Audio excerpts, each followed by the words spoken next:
ನಮಸ್ಕಾರ ಸ್ನೇಹಿತರೆ. ಎಲ್ಲರೂ ಹೇಗಿದ್ದೀರಾ? ಚೆನ್ನಾಗಿದ್ದೀರಾ ಅಂತ ಅನ್ಕೊಂತೀನಿ. ಬನ್ನಿ ಇವತ್ತಿನ ಮಾರ್ಕೆಟ್‌ನ ಒಂದು ಇನ್ಸೈಟ್ಸ್ ಮತ್ತೆ ಮಾರ್ಕೆಟಲ್ಲಿ ಏನೇನಾಗಿದೆ, ಏನಕ್ಕೆ ಹೀಗಾಯ್ತು ಅನ್ನೋದನ್ನ ತಿಳ್ಕೊಳ್ಳೋಣ. ಸೊ ಇವತ್ತಿನ ತಾರೀಕು ಬಂದು 28 ಮೇ 2025. ಸೊ ಇವತ್ತಿನ ನಿಫ್ಟಿ ನೀವು ಸ್ಕ್ರೀನ್ ಮೇಲೆ ನೋಡ್ತಾ ಇದ್ದೀರಲ್ಲ.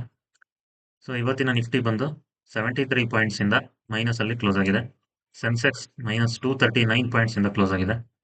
ನಿಫ್ಟಿ ಬ್ಯಾಂಕ್ 64 ಪಾಯಿಂಟ್ಸ್ ಪ್ಲಸ್ ಅಲ್ಲಿ ಕ್ಲೋಸ್ ಆಗಿದೆ. ನಿಫ್ಟಿ ಮಿಡ್ ಕ್ಯಾಪ್ ಸೊ ಇವತ್ತು ಚೆನ್ನಾಗಿ ಪರ್ಫಾರ್ಮ್ ಮಾಡಿದೆ, ಅಂದ್ರೆ ಹಾರ್ಡ್ಲಿ ಫ್ಲಾಟ್ ಪರ್ಫಾರ್ಮೆನ್ಸ್ ಅಂತ ಹೇಳ್ಬೋದು. ನಿಫ್ಟಿ ಸ್ಮಾಲ್ ಕ್ಯಾಪ್ 0.33% ಅಲ್ಲಿ ಅಪ್ಸೈಡ್ ಅಲ್ಲಿ ಕ್ಲೋಸ್ ಆಗಿದೆ. ಸೊ ಅಡ್ವಾನ್ಸ್ ಡಿಕ್ಲೈನ್ ನೋಡಿದ್ರೆ ಅಡ್ವಾನ್ಸ್ ಕಡೆ 1214 ಸ್ಟಾಕ್ಸ್ ಇದ್ರೆ ಡಿಕ್ಲೈನ್ ಕಡೆ 1275 ಸ್ಟಾಕ್ಸ್. ಸೊ ಇವತ್ತು ಸುಮಾರು ಜನರ ಪೋರ್ಟ್ಫೋಲಿಯೋ, ಒಂದು ಇನ್ವೆಸ್ಟರ್ಸ್ ಅಂತ ನಾವೇನ್ ಹೇಳ್ತೀವಿ, ಅವರ ಪೋರ್ಟ್ಫೋಲಿಯೋಗಳನ್ನ ನಾವು ನೋಡಿದ್ರೆ ನಿಮ್ಗೆ ತರಾವರಿ ಸೆಟ್ ಆಫ್ ಸ್ಟಾಕ್ಸ್ ಇರುತ್ತೆ ಒಂದು ಪೋರ್ಟ್ಫೋಲಿಯೋಲಿ.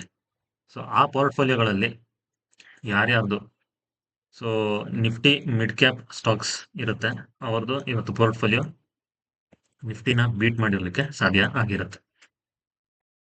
ಇವತ್ತು ಸುಮಾರು ಜನರ ಪೋರ್ಟ್ಫೋಲಿಯೋದಲ್ಲಿ ಮಿಡ್ ಕ್ಯಾಪ್ ಸ್ಟಾಕ್ಸ್ ಯಾರ್ದಿರುತ್ತೆ, ಸೊ ನಿಫ್ಟಿನ ಇವತ್ತು ಬೀಟ್ ಮಾಡಿರುತ್ತೆ. ಸೊ ನನಗೂ ಎಲ್ಲೋ ಒಂದ್ ಕಡೆ ಒಂದು ಇದು ಒಂದು ಒಪಿನಿಯನ್ ಇದೆ, ಸುಮಾರು ಜನರ ಪೋರ್ಟ್ಫೋಲಿಯೋ ಇವತ್ತು ನಿಫ್ಟಿನ ಬೀಟ್ ಮಾಡಿರುತ್ತೆ ಅಂತ. ಯಾಕಂದ್ರೆ ಹೈಯೆಸ್ಟ್ ತುಂಬಾ ರಿಟರ್ನ್ಸ್ ಬರೋದು, ತುಂಬಾ ರಿಸ್ಕ್ ಅಂಡ್ ರಿವಾರ್ಡ್ ಇರೋದು ಇವೆರಡು ಸೆಕ್ಟರ್ ಅಲ್ಲಿ, ನಿಫ್ಟಿ ಮಿಡ್ ಕ್ಯಾಪ್ ಮತ್ತೆ ನಿಫ್ಟಿ ಸ್ಮಾಲ್ ಕ್ಯಾಪ್. ಹೌದು. ಸೊ ಫಸ್ಟ್ ಪೋರ್ಷನ್ ಒಂದು ಪೋರ್ಟ್ಫೋಲಿಯೋ ಮಾಡ್ಬೇಕಾದ್ರೆ first portion Nifty large cap ಕೊಡಬೇಕು, ನೆಕ್ಸ್ಟ್ ಸ್ವಲ್ಪ ಮಿಡ್ ಕ್ಯಾಪ್ ಕೊಡಬೇಕು, ನೆಕ್ಸ್ಟ್ ಸ್ವಲ್ಪ ಸ್ಮಾಲ್ ಕ್ಯಾಪ್ ಕೊಡಬೇಕು. ಸೊ ಹಾಗಿದ್ದಾಗ ನಮ್ಮ ಪೋರ್ಟ್ಫೋಲಿಯೋ ಸಸ್ಟೈನ್ ಆಗೋದ್ರಲ್ಲಿ ಯಶಸ್ವಿ ಆಗುತ್ತೆ. ಇನ್ನು ಸೆಕ್ಟೋರಿಯಲ್ ಪರ್ಫಾರ್ಮೆನ್ಸ್ ನ ನೋಡಿದ್ರೆ ನಿಫ್ಟಿ ಮೀಡಿಯಾ ಇವತ್ತು ತುಂಬಾ ಚೆನ್ನಾಗಿ ಪರ್ಫಾರ್ಮ್ ಮಾಡಿದ್ರೆ.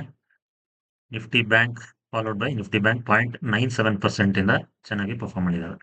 ಉಳಿದಂತೆ ಇನ್ನೆಲ್ಲ ಸೆಕ್ಟರ್ಗಳು ಅಂತ ಚೆನ್ನಾಗಿ ಪರ್ಫಾರ್ಮ್ ಮಾಡಿಲ್ಲ. ನಿಫ್ಟಿ ಐಟಿ ಇಂದ ಹಿಡಿದು ನಿಫ್ಟಿ FMCG ವರೆಗೆ ಎಲ್ಲವೂ ರೆಡ್ ಅಲ್ಲಿ ಕ್ಲೋಸ್ ಆಗಿದೆ. ಇದು ಸೆಕ್ಟೋರಿಯಲ್ ಪರ್ಫಾರ್ಮೆನ್ಸ್ ನ ಒಂದು ಒಳನೋಟ. ನಿಫ್ಟಿಯ ಒಂದು ಟೆಕ್ನಿಕಲ್ ಚಾರ್ಟ್ ಅನ್ನ ನಾವು ತಗೊಂಡ್ರೆ ನೋಡಿ, ಇಲ್ಲಿ ನಾನು ಡೈಲಿ ಚಾರ್ಟ್ ನ ತಗೊಂಡಿದ್ದೀನಿ, ನೀವು ನೋಡ್ತಾ ಇದ್ದೀರಲ್ಲ. ಸೊ ಇಲ್ಲಿ ನಾನು ಡೈಲಿ ಚಾರ್ಟ್ ನ ತಗೊಂಡಿದ್ದೀನಿ. ಡೈಲಿ ಚಾರ್ಟ್ ನ ತಗೊಂಡಾಗ ನೀವು ಒಂದು ಸ್ಪಷ್ಟವಾದ ಚಿತ್ರಣವನ್ನ ನೋಡಬಹುದು, ನಿಫ್ಟಿ ಯಾವ ತರ ಪರ್ಫಾರ್ಮ್ ಮಾಡ್ತಿದೆ ಅಂತ. ನೋಡಿ, ನಿಫ್ಟಿ ಕಳೆದ ದಿನಗಳಲ್ಲಿ ಇಲ್ಲಿ ರೇಂಜ್ ಬೌಂಡ್ ಆಯ್ತು, ಈಗ ಇಲ್ಲಿ ರೇಂಜ್ ಬೌಂಡ್ ಆಗ್ಲಿಕ್ಕೆ ಶುರುವಾಗ್ತಿದೆ. So it is neither giving breakout or going breakdown ಅಲ್ವಾ. ಸೊ ಬ್ರೇಕ್ಔಟ್ ಆಗ್ತಾ ಇಲ್ಲ, ಬ್ರೇಕ್ ಡೌನ್ ಆಗ್ತಾ ಇಲ್ಲ. ಹಾಗಿದ್ರೆ ನಿಫ್ಟಿ ಸೈಡ್ ವೇಸ್ ಪ್ಯಾಟರ್ನ್ ಅಲ್ಲಿ ಪರ್ಫಾರ್ಮ್ ಮಾಡ್ತಾ ಇದೆ. ಸೊ ನಮಗೆ ಬಂದು 25,000 ನೋಡಿ, ಇದು ರೆಸಿಸ್ಟೆನ್ಸ್, ಇದು ನೆಕ್ಸ್ಟ್ ರೆಸಿಸ್ಟೆನ್ಸ್, ಅದ್ ಬಿಟ್ರೆ ಫೈನಲ್ ರೆಸಿಸ್ಟೆನ್ಸ್ ಇಲ್ಲಿದೆ. ಸೊ ಇದ್ರದ್ದು ರೆಸಿಸ್ಟೆನ್ಸ್ ಎಷ್ಟು? 25,175. 25,175 is the next resistance. So ಅಲ್ಲಿಗೆ ಹೋಗಕ್ಕೆ ನಿಫ್ಟಿ ಟ್ರೈ ಮಾಡ್ತಾ ಇದೆ. ಸೊ ಒಟ್ಟಾರೆಯಾಗಿ ನಾವು ಈ ಚಾರ್ಟ್ ನೋಡಿದ್ರೆ ಚಾರ್ಟ್ ಅಪ್ಸೈಡ್ ಅಲ್ಲಿ ಇದೆ, ಒಂದು ಅಪ್ಸೈಡ್ ಮೂವ್ಮೆಂಟ್ ಟ್ರೆಂಡ್ ಅಲ್ಲೇ ಇದೆ. ನಮ್ಗೆ ಒಳ್ಳೆ ವಿಷಯ ಏನು ಅಂದ್ರೆ ನಿಫ್ಟಿ ಬ್ರೇಕ್ ಡೌನ್ ಆಗಿಲ್ಲದೆ ಇರೋದು, ನಿಫ್ಟಿ ಈ ರೇಂಜ್ ಬೌಂಡ್ ಅಲ್ಲೇ ಸಸ್ಟೈನ್ ಆಗ್ತಿ ಸೈಡ್ ವೇಸ್ ಅಲ್ಲಿ ಮೂವ್ ಆಗ್ತಾ ಇದೆ. ಒಂದಲ್ಲ ಒಂದು ದಿನ ಇದಕ್ಕೆ ಖಂಡಿತ ಬ್ರೇಕ್ಔಟ್ ಸಿಗುತ್ತೆ. ಓಕೆ. ಸೊ ಯಾರೆಲ್ಲ ಟ್ರೇಡರ್ಸ್ ಇದ್ದಾರೆ ಅವರು ಈ ಚಾರ್ಟ್ ಮೇಲೆ ತುಂಬಾ ಗಮನ ಇಟ್ಟು ಟ್ರೇಡ್ ಮಾಡ್ತಾರೆ. ಇನ್ವೆಸ್ಟರ್ಸ್ ಚಾರ್ಟ್ ಬಗ್ಗೆ ತಲೆ ಕೆಡಿಸ್ಕೋಬೇಕಾಗಿಲ್ಲ. ಒಂದು 5-6 ವರ್ಷ 10 ವರ್ಷ ಬಿಡೋರು, ಮಾರ್ಕೆಟ್ ಹೇಗಿದ್ರು ನೋಡಿ, ಮನುಷ್ಯ ಅಥವಾ ಮಾರ್ಕೆಟ್ ಯಾವುದೇ ಆದ್ರೂ ಕೊನೆಗೆ ಮೇಲ್ ಹೋಗ್ಲೇಬೇಕು. ಸೊ ಮಾರ್ಕೆಟ್ ಯಾವಾಗ್ಲೂ ಸೈಡ್ ಇರುತ್ತೆ, ಮಧ್ಯ ನಿಮ್ಗೆ ಕರೆಕ್ಷನ್ಸ್ ಆಗ್ತಾ ಇರುತ್ತೆ, ಹಿಂಗ್ ಆಗ್ತಾ ಆಗ್ತಾ ಅಪ್ ಸೈಡ್ ಹೋಗೇ ಹೋಗುತ್ತೆ ಮಾರ್ಕೆಟ್. ನೋಡಿ, ಇಲ್ಲಿಂದ ಬ್ರೇಕ್ ಡೌನ್ ಅಕಸ್ಮಾತ್ ಏನಾದ್ರು ಬ್ರೇಕ್ ಡೌನ್ ಆದ್ರೆ ನಿಮ್ಗೆ ನೆಕ್ಸ್ಟ್ ಸಪೋರ್ಟ್ ಬಂದು ಎಲ್ಲಿರೋದು 24,465. ಸೊ 24,465ಗೆ ನೆಕ್ಸ್ಟ್ ಸಪೋರ್ಟ್ ಇದೆ, ಈಗ 752. ಸೊ ನಿಫ್ಟಿ 24,800 ನ ಒಂದು ಸಪೋರ್ಟ್ ಅಂತ ಕನ್ಸಿಡರ್ ಮಾಡಿದ್ವಿ. ಸೊ ಇವತ್ತು ಅದನ್ನ ಬ್ರೇಕ್ ಮಾಡಿ ನಿಫ್ಟಿ 24,752ಗೆ ಬಂದು ನಿಂತಿದೆ. ಓಕೆ, ಲೆಟ್ ಸಿ ನಾಳೆ ಏನಾಗುತ್ತೆ ಅಂತ ಕಾದ್ ನೋಡಬೇಕು. ಸೊ ಬ್ರೇಕ್ ಡೌನ್ ಆದ್ರೆ 24,465, ಅಕಸ್ಮಾತ್ ಏನಾದ್ರು ಇಲ್ಲಿಂದಾನೆ ಮೇಲಕ್ಕೆ ಹೋದ್ರೆ ನೆಕ್ಸ್ಟ್ ರೆಸಿಸ್ಟೆನ್ಸ್ ಬಂದು 25,175. ನೆನ್ಪಿಟ್ಕೊಳ್ಳಿ, ಇದು ರೆಸಿಸ್ಟೆನ್ಸ್, ಇದು ಸಪೋರ್ಟ್. ಸೊ ಏನಕ್ಕೆ ಇವತ್ತು ಮಾರ್ಕೆಟ್ ಡೌನ್ ಆಯ್ತು ಅಥವಾ ಫ್ಲಾಟ್ ಅಲ್ಲಿ ಪರ್ಫಾರ್ಮೆನ್ಸ್ ಆಯ್ತು ಅನ್ನೋದಕ್ಕೆ ಕೆಲವೊಂದು ಆರ್ಟಿಕಲ್ ಪಬ್ಲಿಷ್ ಆಗಿದ್ದಾವೆ, ಅದನ್ನ ಸ್ವಲ್ಪ ಡೀಪ್ ಆಗಿ ತಿಳ್ಕೊಳ್ಳೋಣ ಬನ್ನಿ. ಸೊ ನೀವಿಲ್ಲಿ ನೋಡ್ಬೋದು, ಸೆನ್ಸೆಕ್ಸ್ ಟುಡೇ ಟಂಬಲ್ಸ್ 240 ಪಾಯಿಂಟ್ಸ್ ಸೆನ್ಸೆಕ್ಸ್ ಬಿದ್ದಿದೆ. ನಿಫ್ಟಿ ನಾನು ಹೇಳದ್ನಲ್ವಾ 24,800 ಸಪೋರ್ಟ್ನ ಮುರಿದು 24,752 ಪಾಯಿಂಟ್ಸ್ಗೆ ನಿಂತಿದೆ. ಸೊ ಐ ಟಿ ಸಿ ಬಂದು top loser, I T C share ಬಂದು ಟಾಪ್ ಲೂಸರ್ ಆಗಿ ಇಲ್ಲಿ ಕಂಡಿದೆ. ಸೊ ಆಗ್ಲೇ ಆರ್ಟಿಕಲ್ ಹೆಡ್ಲೈನ್ಸ್ ಅಲ್ಲಿ ಮೆನ್ಷನ್ ಮಾಡ್ದಂಗೆ ಇವತ್ತಿನ ಒಂದು ಮಾರ್ಕೆಟ್ ಫಾಲ್ಗೆ ಮೇನ್ ಕಾರಣ ಹೆವಿ ವೆಯ್ಟ್ ಆದಂತ ಐ ಟಿ ಸಿ ಸ್ಟಾಕ್ ನಮಗೆ ಡೌನ್ ಆಗಿ ಪರ್ಫಾರ್ಮ್ ಮಾಡಿರೋದು, ಅಂದ್ರೆ ಕೆಳಮಟ್ಟದಲ್ಲಿ ಪರ್ಫಾರ್ಮ್ ಮಾಡಿರೋದು, ಅಂದ್ರೆ ಲಾಸ್ ಅಲ್ಲಿ ಪರ್ಫಾರ್ಮ್ ಮಾಡಿದೆ ಇವತ್ತು I T C stocks. So I T C stock ಒಂದು ಹೆವಿ ವೆಯ್ಟ್ ಆಗಿರೋದ್ರಿಂದ ಸೊ ಇವತ್ತು ನಿಫ್ಟಿ ಒಂದು ಡೌನ್ ಅಲ್ಲಿ ಒಂದು 75 ಪಾಯಿಂಟ್ ಕೆಳಗಡೆ ಹೋಗಿ ಕ್ಲೋಸ್ ಆಗಲಿ ಪರ್ಫಾರ್ಮ್ ಮಾಡಲಿಕ್ಕೆ ಕಾರಣ ಆಯಿತು. So despite a strong handover, sorry.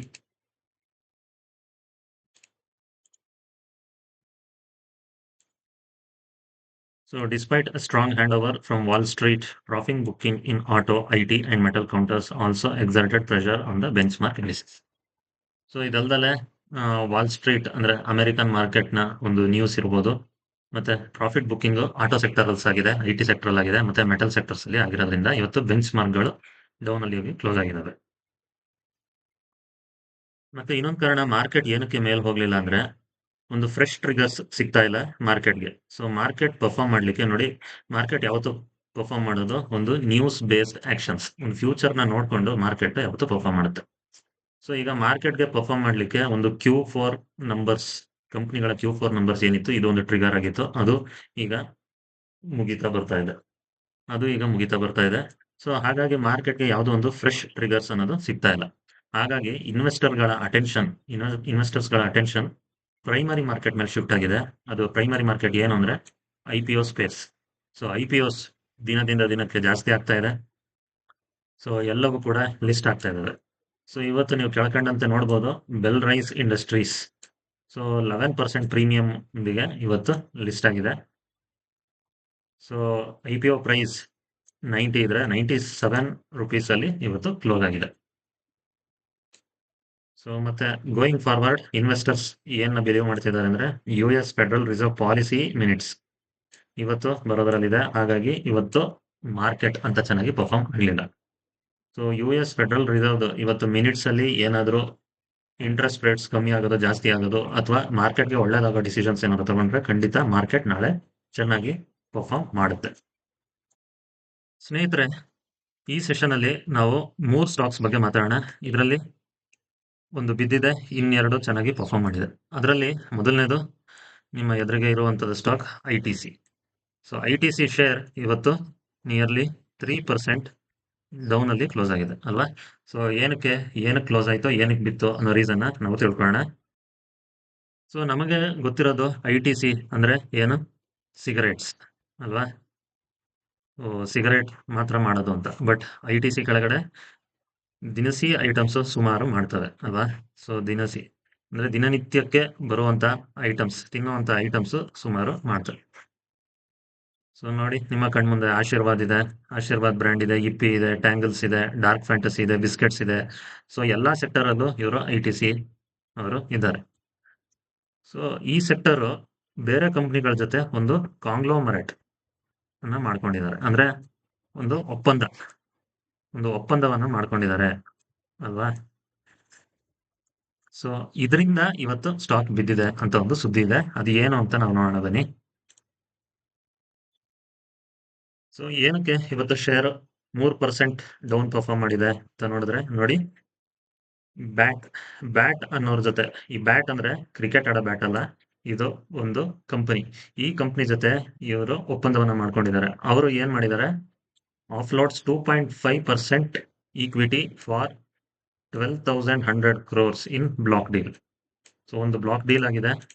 So block deal ಅಲ್ಲಿ 2.5% ಶೇರ್ಸ್ ನ ಬ್ಯಾಟ್ ಅನ್ನೋ ಕಂಪನಿಯವರು ಸೆಲ್ ಮಾಡಿದ್ದಾರೆ.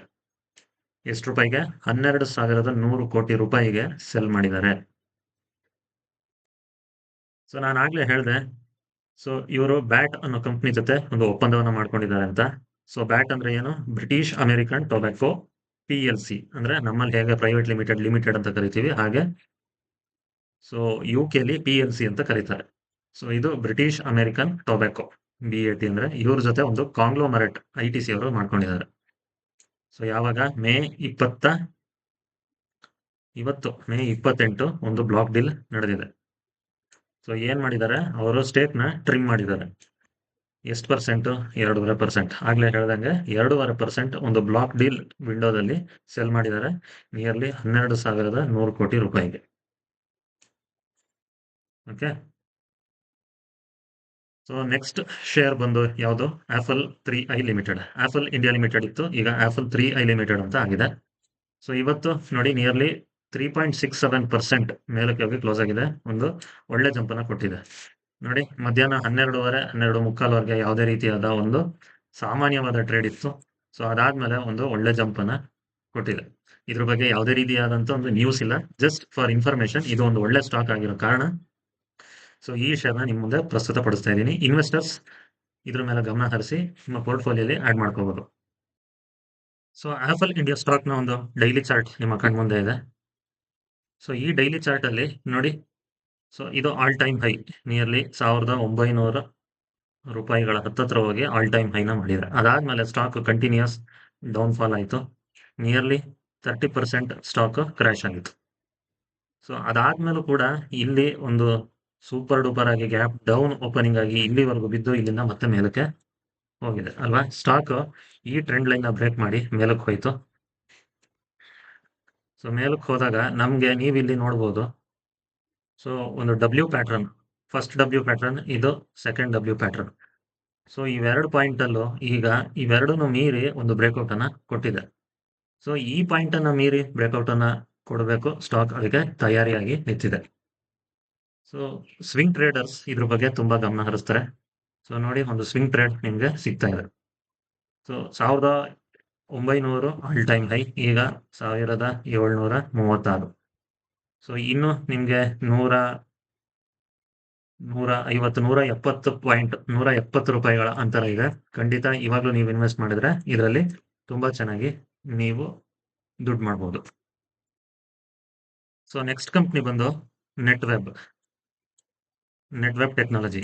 ನೆಟ್ವೆಬ್ ಟೆಕ್ನಾಲಜಿ 3.52%, ಅಂದ್ರೆ 67 ರೂಪಾಯಿ 70 ಪೈಸದಷ್ಟು ಮೇಲಕ್ಕೆ ಹೋಗಿ ಕ್ಲೋಸ್ ಆಗಿದೆ.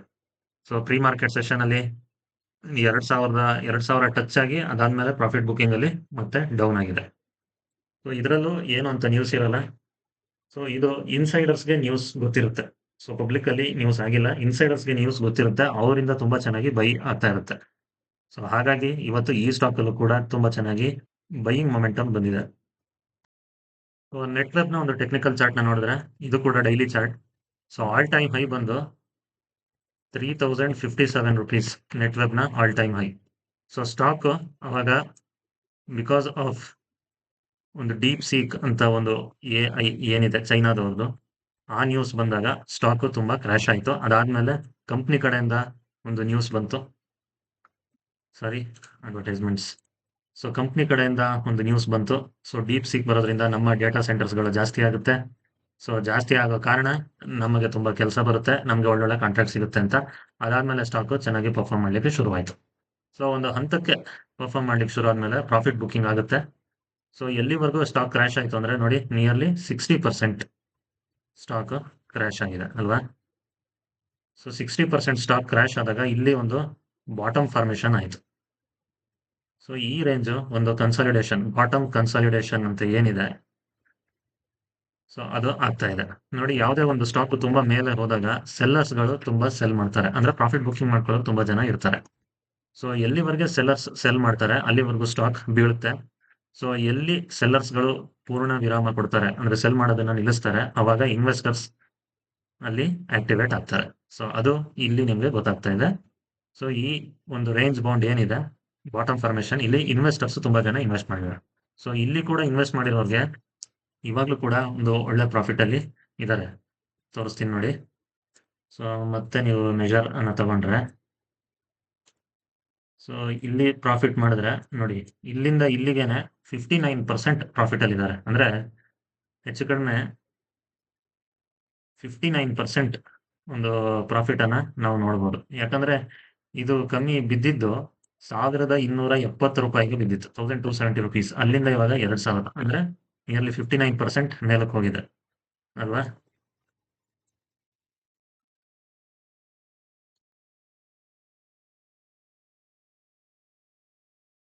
ಸೊ ಟಾಪ್ ಇಂದ ನಾವು ಈಗ ಇನ್ನೂ ಎಷ್ಟು ಪರ್ಸೆಂಟ್ ಡಿಸ್ಕೌಂಟ್ ಅಲ್ಲಿ ಇದೆ ಅಂತ ನಾವೇನಾದ್ರು ನೋಡಿದ್ರೆ ಈಗಲೂ ಕೂಡ 35% ಡಿಸ್ಕೌಂಟ್ ಅಲ್ಲಿ ಸ್ಟಾಕ್ ಇದೆ.